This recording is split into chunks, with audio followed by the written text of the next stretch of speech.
Boom, yeah! Hi, I'm Garrett, and I used to play lots and lots of video games with my friends before.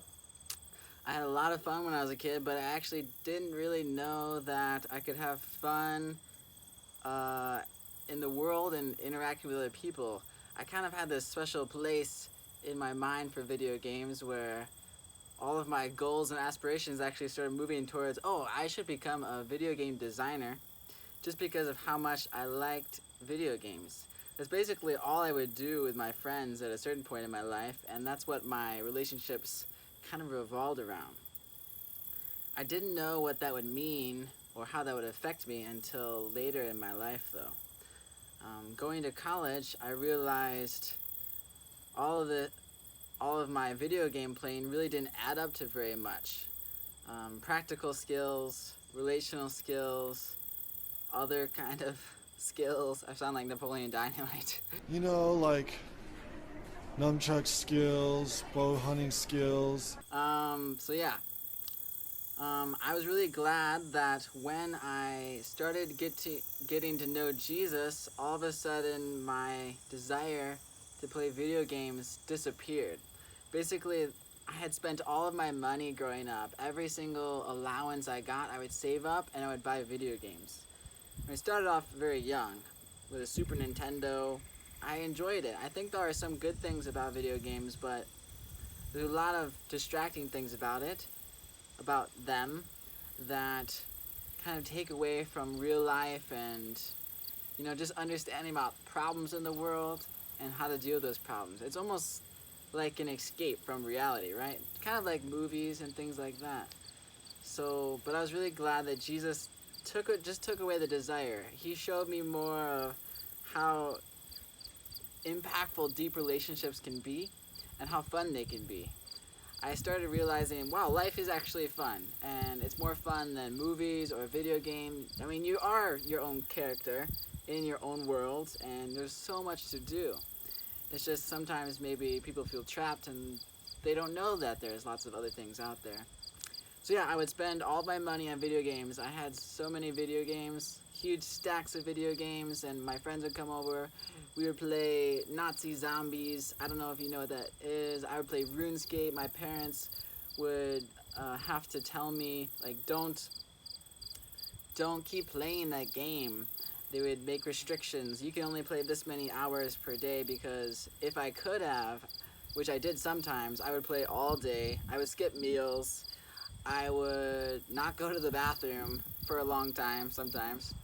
And I would sometimes, even though my parents would go on a vacation up north, we had better internet up north than I did at my house here in a little bit southern Wisconsin. Sorry, I'm in Wisconsin, so when I say up north, it means northern Wisconsin. And I would go up north. We had higher speed internet, so I would just stay up all night almost, 3 a.m. just playing Call of Duty. And I thought I was so good and blah blah blah, but in reality it didn't amount to very much. So I'm so glad that God helped me kind of just get rid of that desire to play video games, because I realized, I want to have better relationships with people. I went to college. I don't want to spend all my time in college just playing video games. I don't want to be stuck in my room, not going out, not meeting people, not getting to know God. So I'm really glad that He took that desire away. Just a little bit more. I had lots of systems. I had a Super Nintendo, Sega Dreamcast until it broke, PlayStation 2, and then finally an Xbox 360. And I had lots of games, and I just ended up giving them all away on Craigslist. I was gonna sell them, but I just decided, hey, I'm gonna just give them away for free.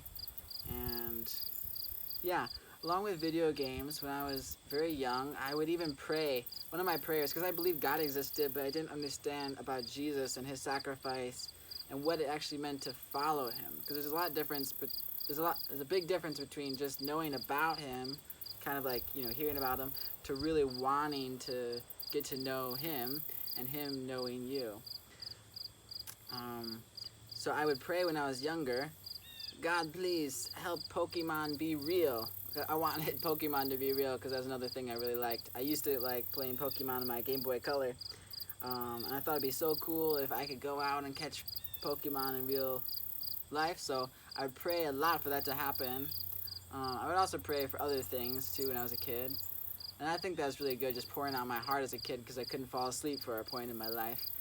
And then later, after I believed in Jesus, I was talking to God once, and I thought He said to me, I want you to make Pokemon cards of all of your friends. So I asked lots of people about their passions and about their talents, and I made Pokemon cards of all my friends, and I kind of thought God was saying, like, Garrett, you're meant to be an evangelist of some kind, and this is more exciting than Pokemon because you're helping catch real people, kind of, for God's purposes. You're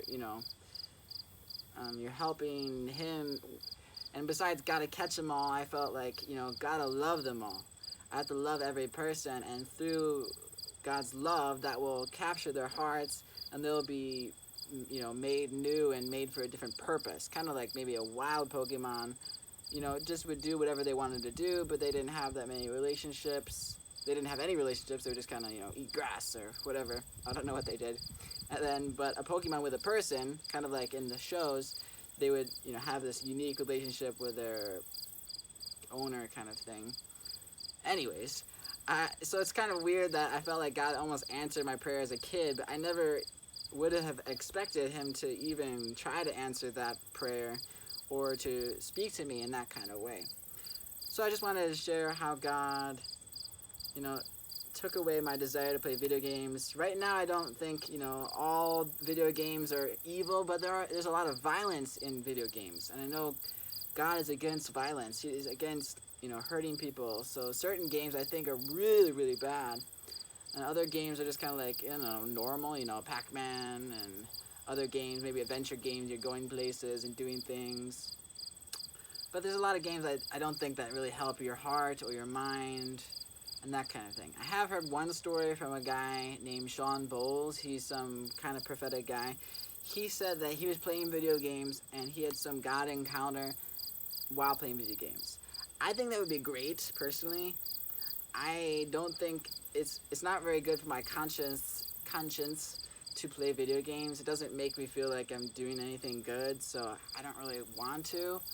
But that was a really unique story he shared, and I don't want to condemn people for playing video games, but yeah, I just hope that you can find real life where you are, and that's why I'm going to pray for you. You can close your eyes or not, so I'm going to pray. God, thank you for the people watching this video. Thank you for whatever they're going through in their lives. But like it says in the verse John 10:10, the enemy, God's enemy and our enemy, comes to steal, kill, and destroy. He wants to take away our life, take away our opportunities, take away our joy.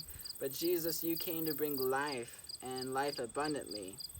So I ask for the people viewing this that you give them a taste of what you want them to feel about this life that you want them to experience, that you would help them to start experiencing it right now, today, and that it would, break any weird connections they might have with delusions or illusions of, just trying to escape the world. We're just trying to play video games or other things that might just be to distract them from real things and real purpose. So I pray all this in Jesus' name. Thank you so much for saving us and for sacrificing yourself for us so we can be forgiven and freed and reborn.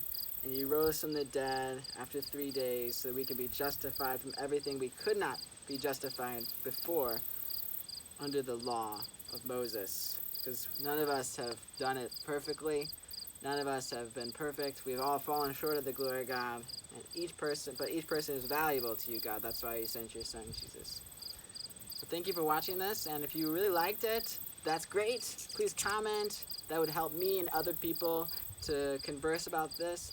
If you have any other things you'd like to talk about in the comments about video games or your experience with God or your thoughts, please share those. You can also share this video with other friends you think it'd be good for. Thank you. Bye-bye.